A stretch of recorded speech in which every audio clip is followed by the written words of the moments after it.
LeGene's passion for education and the development of excellence among her students, faculty members, and staff is evident throughout her career. She has led diverse teams to expand and strengthen academic programs, create strategic partnerships, improve institutional fiscal health, increase enrollment, build capital improvements, and fundraise for key initiatives. She was a board member of the Association of Chief Academic Officers and was appointed to the President's Commission on Human Rights and the President's Commission on the Status of Women. She's a noted scholar and professor, appearing as the keynote speaker at the Africa Summit held in Nottingham, UK, the Institute of Electrical and Electronic Engineers in Manama, Bahrain, and the Conference for the Organization on College Health in Pennsylvania.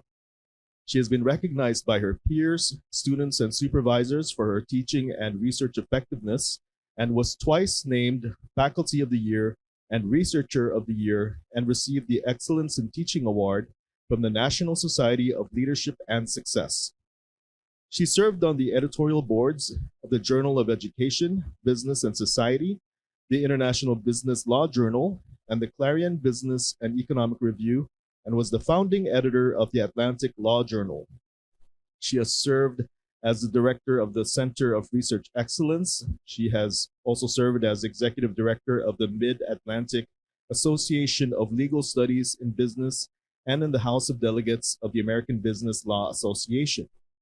An accomplished scholar, she has over 50 publications and a significant grant acquisition history.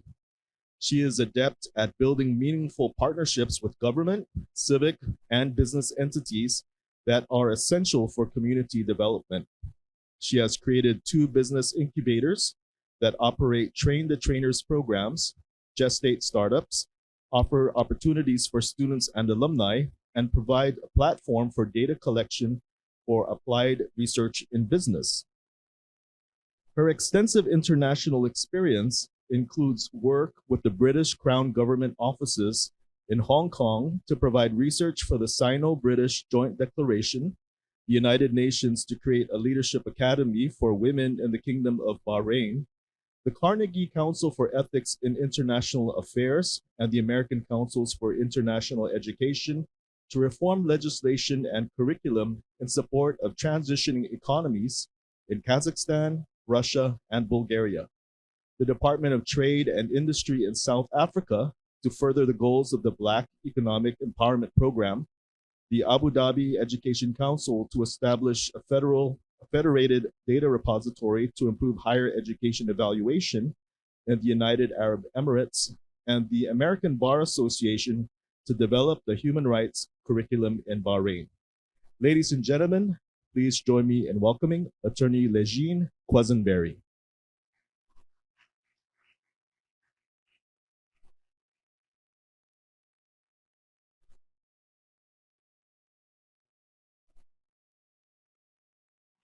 Hello. Thank you for coming. I appreciate your time. What I wanted to talk to you about was actually I wanted to just have a conversation about what are your interests and what you think, how you can identify what you think are issues that the university ought to address, depending on what your uh, unit is. So I wanted to start with students and ask you, are you participating in the governance of this university? Do you have a student governing association, correct? Okay. Does your SGA attend regular meetings with management in their capacity as strategic planners or one of the advisory boards? Are you invited to those meetings? Okay. And do you attend? No, good. Thank you. Okay, excellent. Thank you. What can I ask you? What do you think are the most important issues that you identified through your participation in those meetings?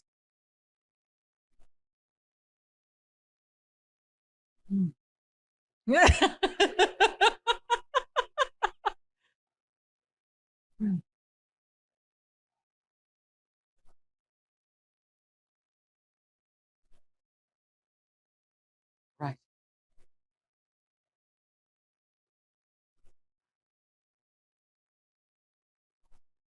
Right. Yes, thank you. Well, that's what we were talking about this last session is, how can I pry money out of politicians in the appropriations? And, by doing what you're already doing, you're going to them, you're meeting to them, you're petitioning them, you're showing them your value, you're showing them how much value uh, UOG contributes to Guam, how much value it contributes to the young people of Guam. So, what more can we do? Well, what we need to do is maybe diversify revenue a bit more. So maybe we need to look for alternative revenue streams. If we could find some transformational gifts that would help pay for some of the buildings, some of the capital projects we want to build, at least then we won't be expending. We can't just transfer money from one category to another. That's not how it works. One of the problems I heard was that because you are so good at research and obtaining research grants, people think that you have a lot of money because they don't understand that you can't take your research money and use it for operational costs. So maybe we need to make that a lot clearer to government and to the public that it's not a bank account where all the money that goes in is in an account and come out any way you want. Things have, and politicians know this. There are certain things that they have line item budgets for. They know that you can't just transfer money from one place to another.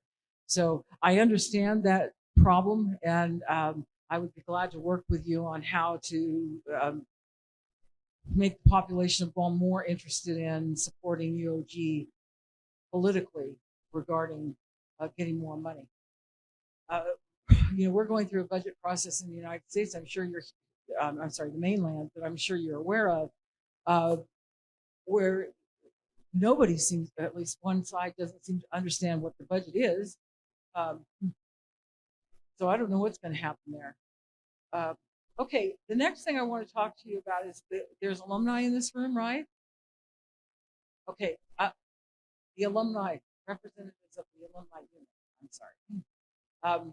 So what are the important things to you? What we talked a little bit about how we can make the university more accessible to alumni, how we can benefit our alumni, or how we might bring the alumni back into the university for various activities, whether it's to mentor students or serve on advisory boards for program development, recruit students, help recruit students, because our alumni are everywhere, right? Everybody's a lot of people leave Guam, so they spread out so they could market this university in other places where we might not be so easily able to reach. So in doing that, what kinds of support would the Alumni Association need in order to do that? Have you thought about what you would need in order to encourage your alumni to come back here as mentors or investors or advisors? Have you given that thought?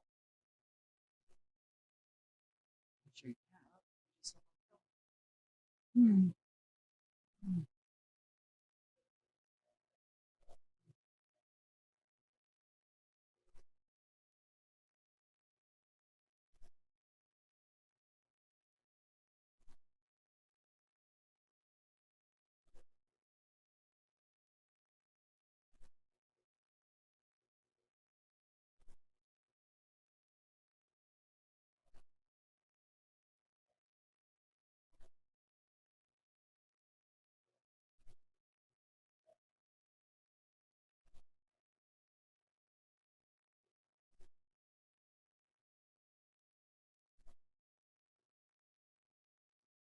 Oh, that is fabulous. Thank you. Uh, I think that sounds like it's going to be very successful. So I wish you well on that. It's a great idea. Um, the other thing I wanted to start talking to you about was staff. Now I had this presentation, but it was terrible. So that's why I'm not doing that. I'm trying to do this. You didn't have to sit through that presentation I just gave a little while ago. So with the staff, what are your major issues? What I've been made aware of some of them. Pay is one of them, right? And people were trying to describe to me the civil servants and not the civil servants. I'm really jet lagged, so I okay. I need to read about this a little later. But I do understand that there is a concern about pay and benefits. And one of the things that we started talking about in one of our meetings was how can we support staff, given that I understand what I was told correctly, we cannot give you a tuition waiver, right? It's not possible to do that. Okay, so one of the things that we came up with was to say, well, we could send you off to these training programs and just not call it tuition, right? If I send you to a training program, I sent my executive assistant to Israel for 3 weeks as a training program, and it wasn't in the budget. It wasn't counted in the budget as training. I'm sorry, as tuition. It was her professional development.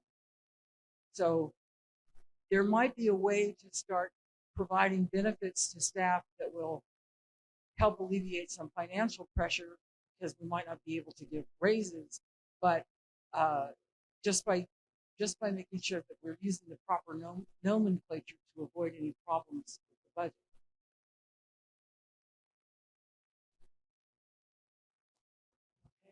Okay. I'm just going to turn it over to you for questions. Okay, thank you, Attorney Quesenberry. Are there any questions from the audience? Dean Lawrence?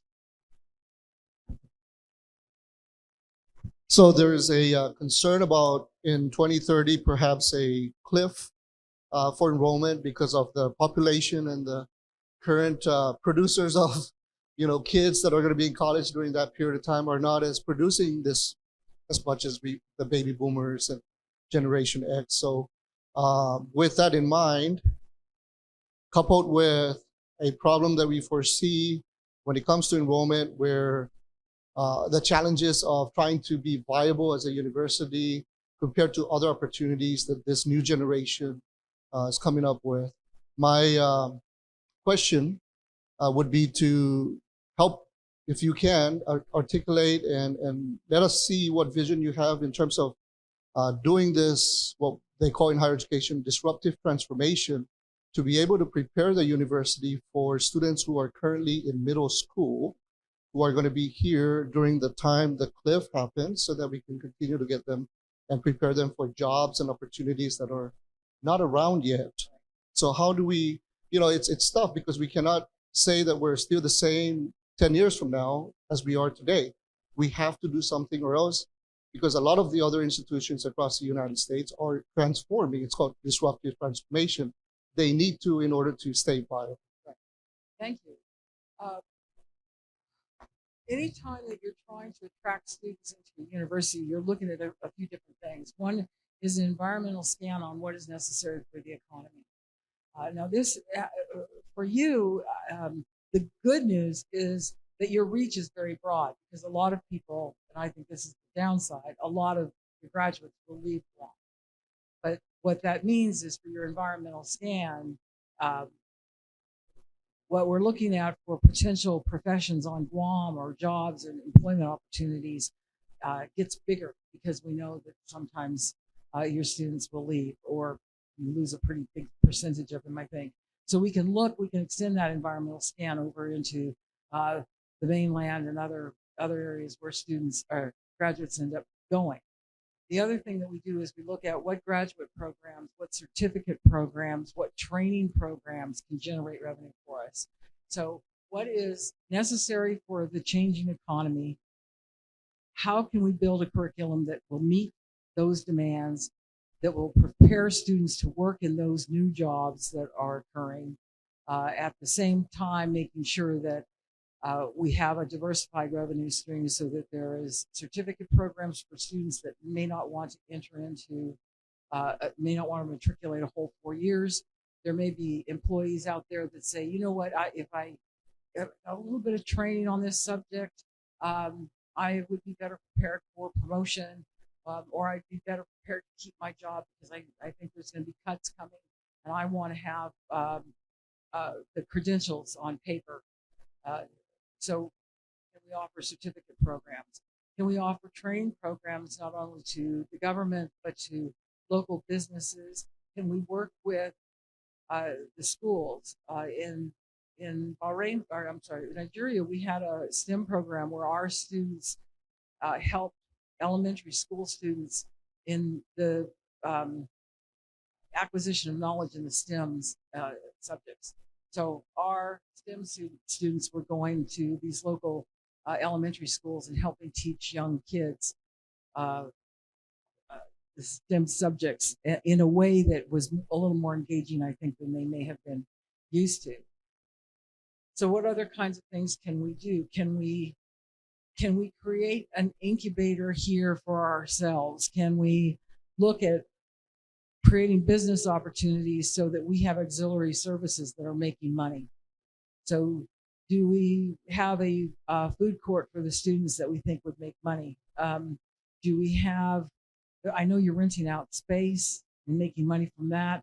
Can you generate money from the development of these farms that you have? Is it possible to make those a viable source of income, including the hatchery that you have, the shrimp and tilapia hatchery that you have? Is it possible to start generating money from those kinds of activities? You know that the individuals that work in those different fields would know that, or at least would have some knowledge that we could discuss and find out whether or not it was possible to make a business viable. I think the University of Guam should engage in tourism. I think you should market yourself as a place where people can come, stay in the dorms, or stay locally in a hotel, whatever they would prefer. They pay their own ticket, they pay their own room and board, and you take them out. Your faculty that are doing research take them out to the Marine Lab, or out on the boat, or to the farm, or to the jungle, and allow people to participate in data collection, and they pay you for it. There's a company called Earthwatch that does this. So that's the model I would be interested in looking at. Is it possible for us to do that? Guam is beautiful. I think a lot of people don't think about it. I think a lot of people don't know where it's at. If you're talking about Americans, you might not know. So finding out how we can attract people here. These are pretty wealthy people. Somebody who says, I'm going to pay to do some research for somebody else, has money, has excess revenue, money, right? They have a little money to burn. So maybe those are individuals that we could encourage to donate to the university. Looking for transformational gifts, trying to find individuals who are willing to provide more than $1 million to the institution because they believe in it so much. Making those connections with individuals, personally helping them fulfill their mission. Some of these individuals run nonprofit organizations. Are there things that we can do at the university that fulfill their mission or support their mission? And in turn, perhaps we could get money back from them. I heard that Cameron was here doing some exploration. I forgot his first name. It's not David, is it? James. James, thank you. And the first thing I asked was, well, did you get any money from it? And I think I got the answer, no. They got something from it, from what I understand. Right? Or do you know? Okay. When you happen across somebody like this, you want to capitalize on the relationship. So there might still be an opportunity to do that. If somebody from the university contacted him in his office, right, and said, why don't you come back, continue what you were doing with this XYZ project, and then see if there would be some way of obtaining a transformational gift from that person.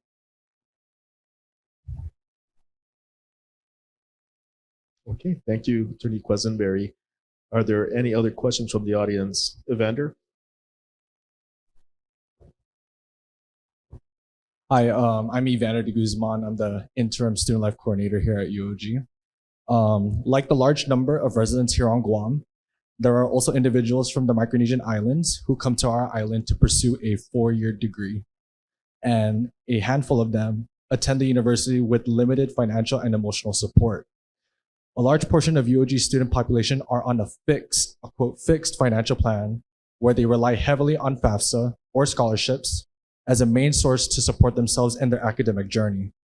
And since the pandemic, the cost of living on Guam has skyrocketed, which has played a factor with students who were enrolled in the university not enroll for the next semester due to not having enough funds to continue pursuing their degree, resulting a decreased retention rate.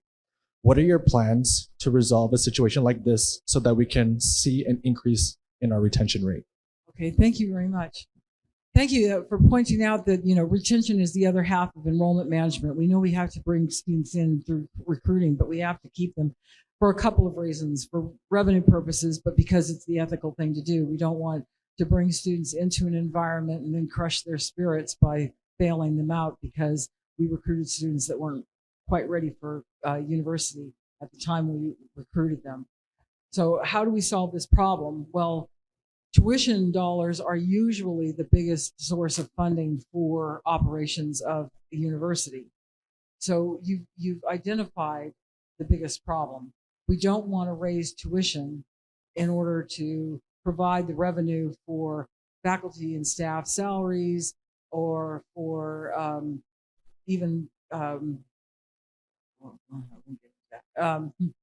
but we don't want to raise tuition because it's going to impact some of our most vulnerable students. So how do we deal with that? Well, my understanding is that you have a very successful scholarship fund program, right? Where you generate quite a bit of money for scholarships.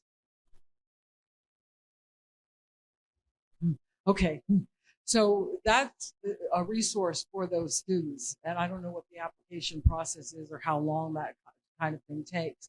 If it's being successful, then try to build on that so that it's a very robust program that will continue to last.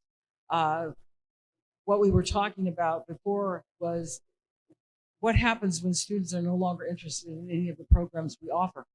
Another way to put this. Well, how can we change the face of the university in order to provide students what they're looking for, employers with whatever it is they're looking for, and that the government can be proud to fund and point to as a big success of theirs, even though they've been part of the problem all along. Well, it goes back again to what kinds of courses can we offer. If we had more international students that generally, other than what you're talking about, because my understanding is that people from Micronesia and Palau are considered for the purposes of tuition not international students, right?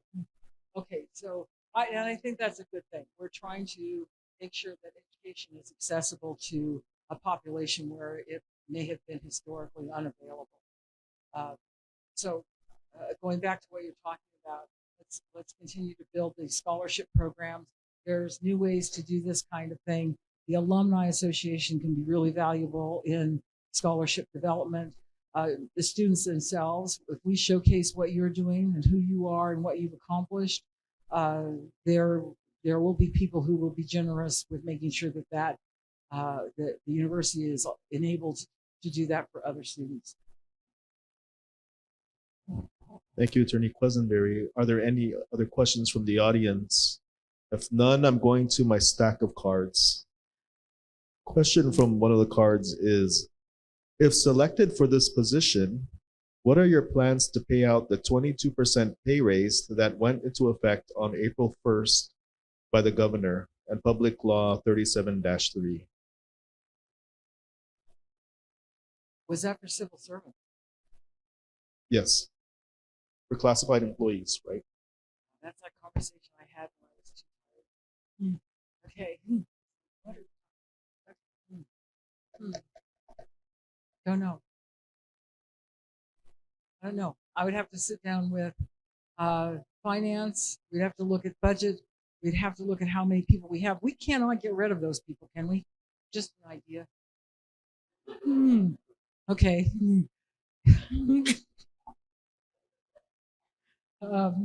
Okay. Plan B. Oh, okay. Well, what are anybody else's ideas of how we can do this? You know, yes.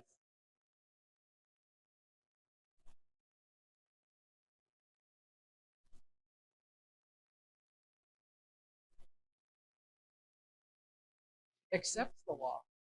Is that what you said? Well, why would we?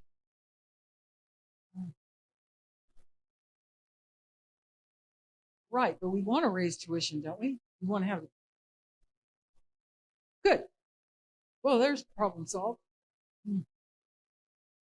Pardon?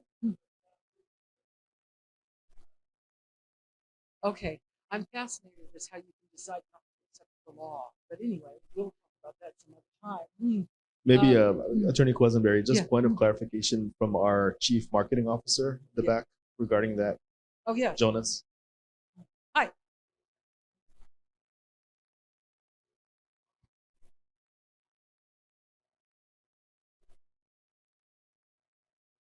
Oh, oh, that's different. Did you say loan? Or no, you didn't. You said law. Okay. Yeah, yeah. Money always comes with strings attached. Yeah, okay, that's different. If you accept the money, then you can't. Okay. Well, has anybody crunched the numbers on that and found out whether it's more advantageous to take the money or to be able to raise tuition? Okay. Yeah, okay, good. What was the finding?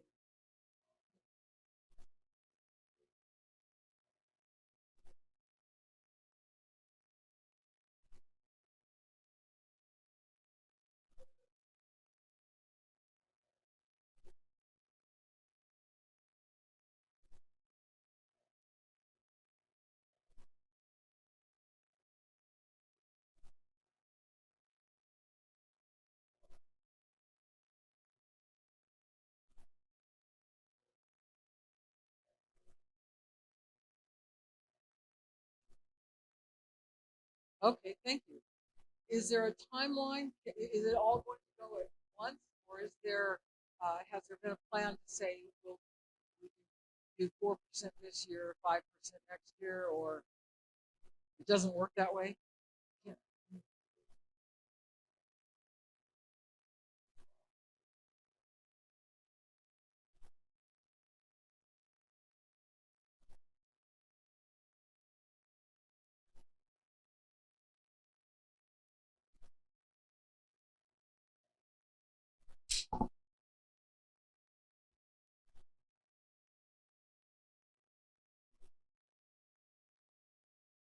Okay, thank you. How this fits with your vacancies? You know, when people are talking about not being able to afford or at least having difficulty paying a 22% increase that's kind of mandated by law, if I understand correctly, and then have 77 vacant positions that you want to fill. I don't think you can do both. I don't think you're, you know, complying with the law is one of the priorities of an institution. But if you need to consolidate units, if you need to eliminate programs, courses, or activities that are not returning, that are not a good return on investment, that's something people really have to look closely at. That's where the negotiations get really ugly, right? Because we start talking about who's the winner and who's the loser in this budget battle. The best thing to do is to just try to get money from other places, like I said. And I don't know why your politicians are not supportive of this institution. That's very surprising to me. I don't know why they're not coming out here and having their picture taken with the students and in front of the buildings talking about how they've advocated for the success of the university. I'd have to kind of talk to people and find out why that is. What is it not important to the voting public of Guam? That's all a politician cares about, is who votes, not who's in existence, right? If You vote, you matter. You don't, you don't. So I'd like to kind of find out a little more information about that. Why, and if there's a way we can change it, can we make sure that politicians see this university as something they can point to and say, see, that's my success. See what I've done for Guam. See what I've done for you. Re-elect me. Yeah. Or did you have a question? Okay, thank you, Attorney Quesenberry. The next question from the audience is, how will you overcome the barrier of not knowing much about Guam, its people, and the Micronesian region in terms of diversity, equity, and inclusion? Okay, thank you. I don't know why you would think I don't know anything about Guam. That's kind of an assumption. Happens to be correct, but it's beside the point. Beside the point. I do know the Spanish committed a genocide here in 1500 and left only 1,000 Chamorro alive.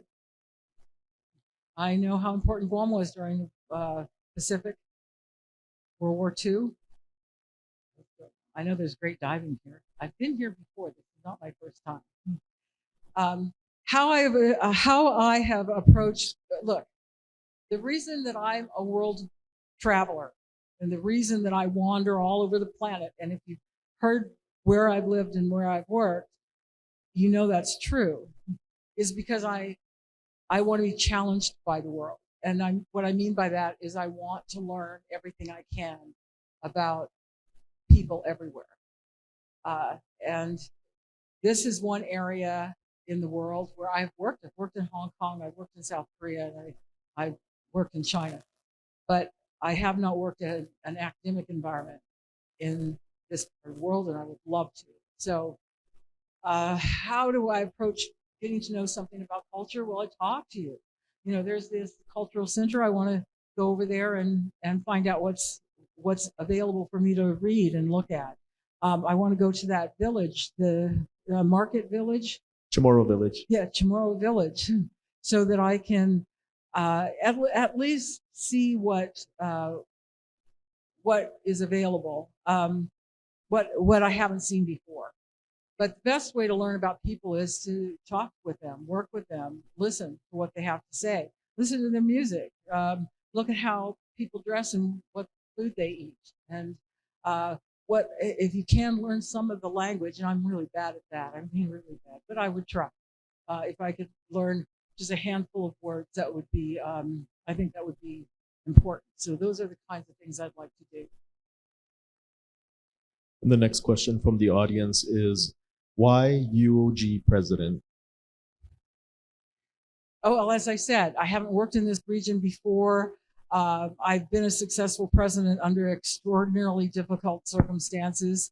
If you watch one of the other presentations, you'll see what I mean. I don't want to bore you with that here. But you're going to have challenges. It sounds like there's going to be some difficulties, and you want somebody who's going to respect you, listen to you, support you, who you can trust, who's always going to be honest with you. I will never say something to your face and something different to someone else. It's certainly not intentionally. And I would correct it as soon as I found out if I did something like that. So I think my experience, not only as a former president of a university that was established by American University in Washington, is valuable, but my experience as provost and across the board in various positions, including running business incubators and running research centers, as well as having traveled the world to see how things are done in other places. One of the weird little things that I do is I look at other universities' websites. And I find out what they're doing and if they're doing something interesting. Now, sometimes I hear about this interesting idea from higher ed or the Chronicle or something like that, and I see it there. This is innovative, and then I'll go to their website and find out what it is they're doing. But every once in a while, I'll just click on a website and see.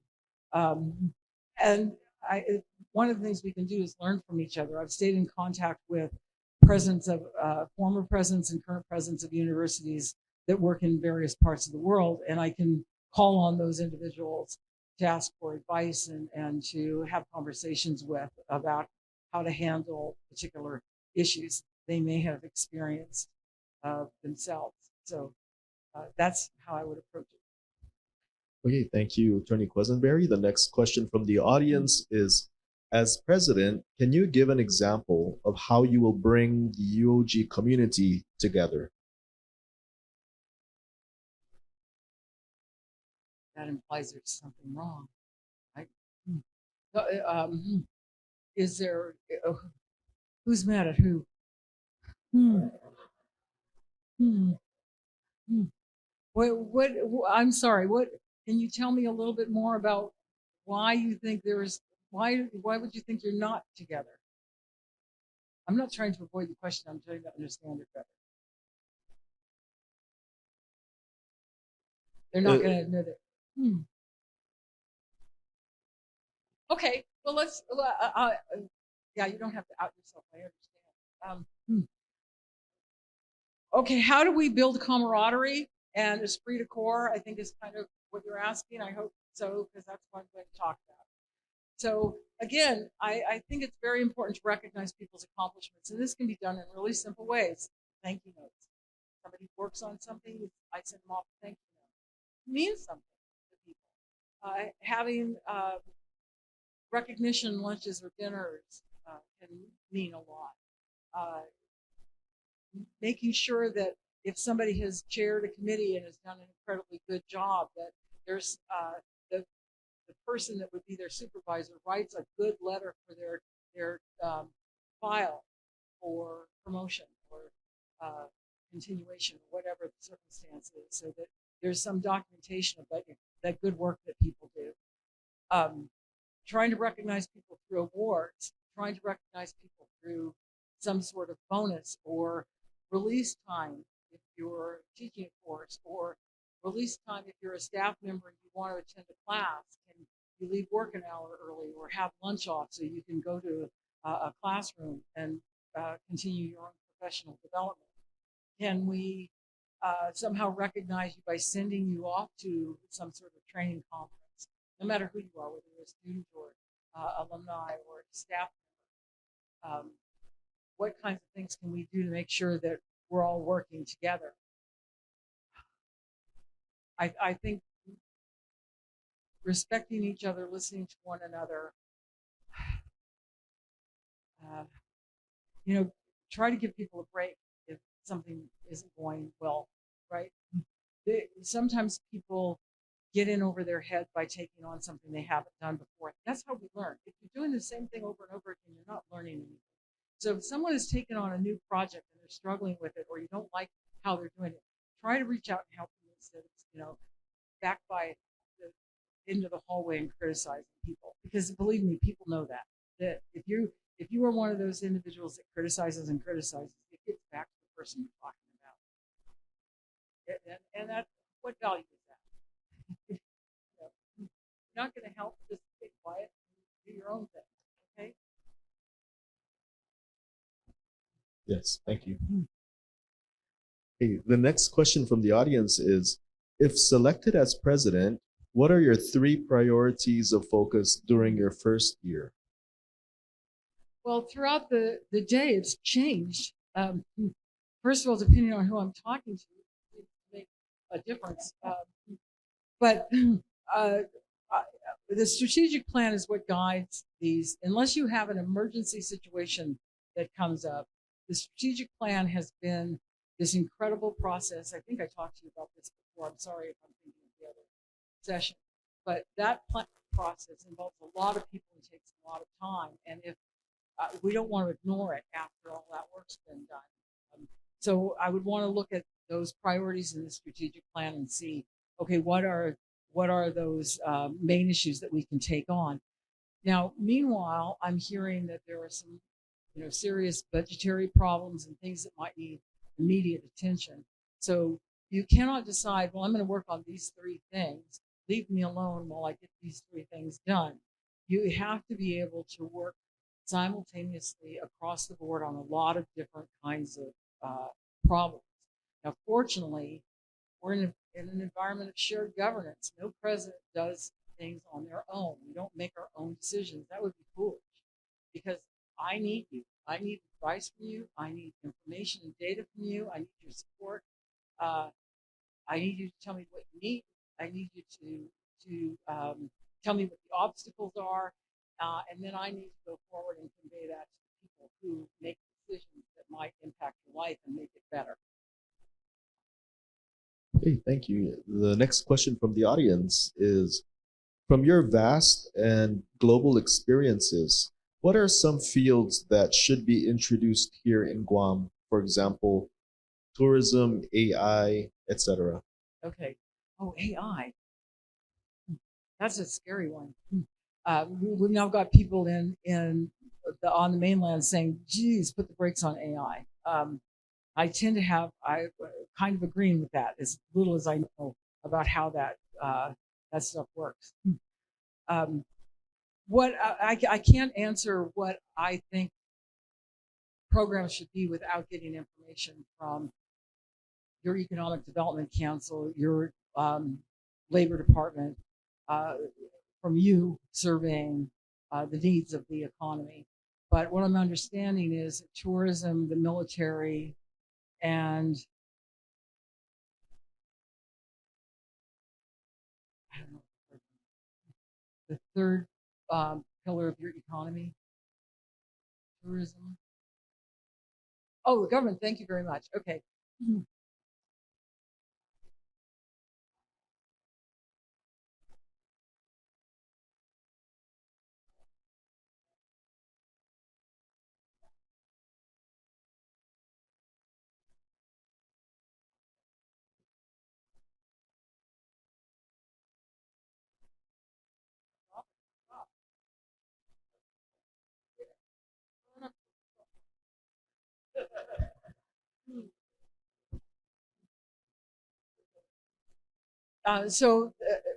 The Emirates had a problem with every student who graduated wanted to go into a government position. There's reasons for that. You can think of why somebody here might want a government position, or someone in the United States might. So how they had to change that mindset and that culture. But part of what they did was they stopped making those positions available. So what was the question? I'm sorry. Okay, so we're still on the question that deals with what are some fields that should be introduced here in Guam, such as tourism, AI, etc. Okay. As I said, there's got to be what we call an environmental scan, or just looking at what we project the market will need at least 5 years from now. Because we're trying to look at bringing a student in, 4 years from now they graduate, what job will be available or what career will be available for that person at the time that they graduate. So that takes individuals conducting surveys, looking at economic data. So I can't say what I think those fields are. What I'm gleaning from conversations are things like medicine generates graduates. You have a good nursing program, you attract students and you graduate them, but they don't stay here.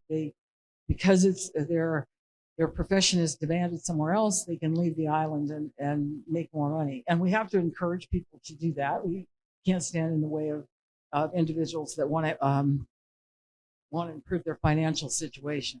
So my answer is we would have to study that and get an idea. Okay, thank you, Attorney Quesenberry. Before we go to the next question, I just want to pass a note along to the audience. As you may have seen in some emails, we will have an additional 90-minute Q&A session with Attorney Quesenberry that is scheduled for tomorrow, 2 p.m. at the Fine Arts Theater. So if you're not able to ask your question today, you are able to do so tomorrow at 2 p.m. And the next question from the audience is, if you were to be the president of UOG, which is of course a large and complex institution, how would you balance the various demands of stakeholders, such as students, faculty, staff, donors, and government officials, while also maintaining a clear vision and strategic direction for the university? Okay, thank you. Well, once again, the strategic plan drives drives the response to that. Because of the way it's been produced, and like I said, it's part of shared governance, it can't be ignored. So the strategic plan is part of that. What was the rest of it? But also maintaining a clear vision and strategies for a direction for the university. Okay. Part of what happens when you take over a position is you learn about that institution in in-depth ways. In other words, by talking to various people, what their views are, what they think is going to work, and because they're experienced. You're all experienced with UOG. You all know about it. You all know its history. You know its potential. So talking to you about where you think the direction of the university should be. Now, I know, again, from planning and from talking to people, that you're looking at potentially becoming a DPU. So Carnegie Classification of a Doctoral Professional Program, University. So you'd have 2 of your programs that would produce 30 graduates a year across 2 degree levels and the 2 degree programs. And I think you were looking at business and education. Yeah, those are the 2. So that is already in process. This idea, what you don't want to do is have things that have been worked on, studied, a lot of energy has been put into them, a lot of money has been invested in things, and come in and say, well, I don't want to do that, I want to go in a different direction. So what you want to do as president is look at what's got momentum, what has support of the university community, and let's keep supporting that. For things that have kind of fallen by the wayside, and there always are. There's great ideas that we think, well, we're not going to pursue that now, or maybe we can do that later, or we're not capable of doing that. We just don't have the capacity to do your great idea. That kind of thing happens. Thank you. Okay, and we have time for just one last question, and that is, what steps would you take to promote diversity, equity, and inclusion at the university? And how do you plan to ensure that these efforts are effective and sustainable over the long term? Okay, thank you.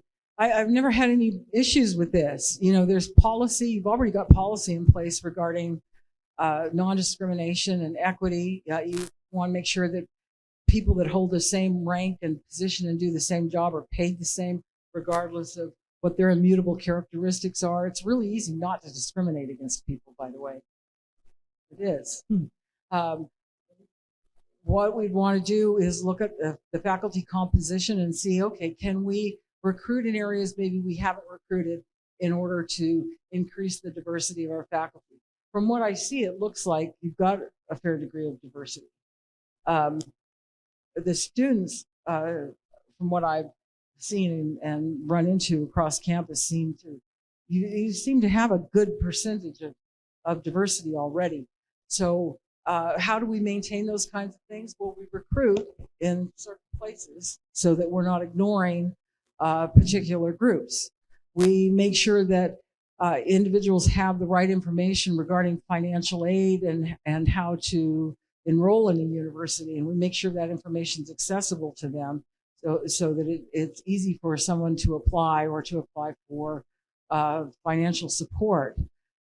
For faculty, we make sure that we're advertising and recruiting across a variety of different job sites so that we get a diverse group of people applying for positions. We make sure through HR that hiring practices are fair.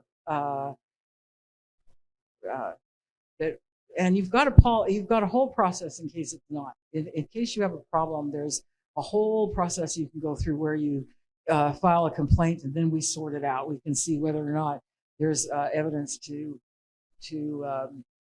support claim, and get that sorted out at some administrative level that will solve your problem.